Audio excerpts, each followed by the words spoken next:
chapter 24.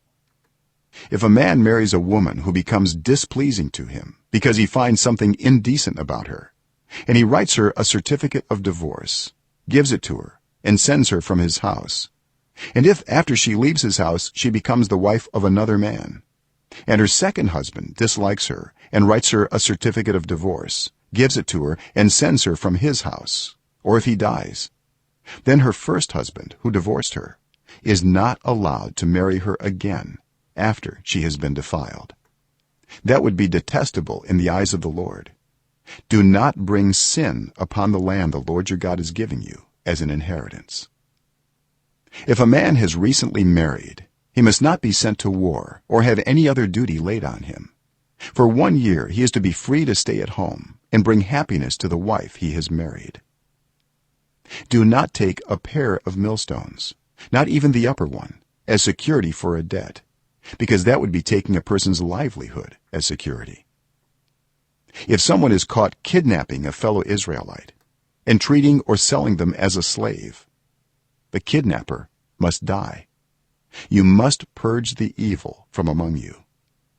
In cases of defiling skin diseases, be very careful to do exactly as the Levitical priests instruct you. You must follow carefully what I have commanded them. Remember what the Lord your God did to Miriam along the way after you came out of Egypt.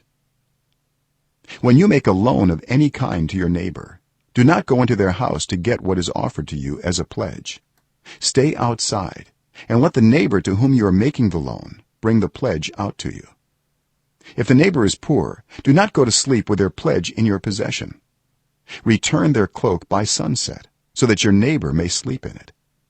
Then they will thank you, and it will be regarded as a righteous act in the sight of the Lord your God. Do not take advantage of a hired worker who is poor and needy, whether that worker is a fellow Israelite or a foreigner residing in one of your towns. Pay them their wages each day before sunset, because they are poor and are counting on it. Otherwise they may cry to the Lord against you, and you will be guilty of sin. Parents are not to be put to death for their children, nor children put to death for their parents. Each will die for their own sin.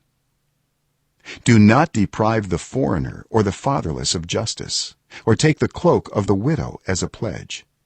Remember that you were slaves in Egypt, and the Lord your God redeemed you from there. That is why I command you to do this. When you are harvesting in your field and you overlook a sheaf, do not go back to get it. Leave it for the foreigner, the fatherless, and the widow, so that the Lord your God may bless you in all the work of your hands. When you beat the olives from your trees, do not go over the branches a second time. Leave what remains for the foreigner, the fatherless, and the widow.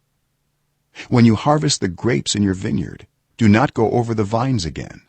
Leave what remains for the foreigner, the fatherless, and the widow. Remember that you were slaves in Egypt. That is why I command you to do this.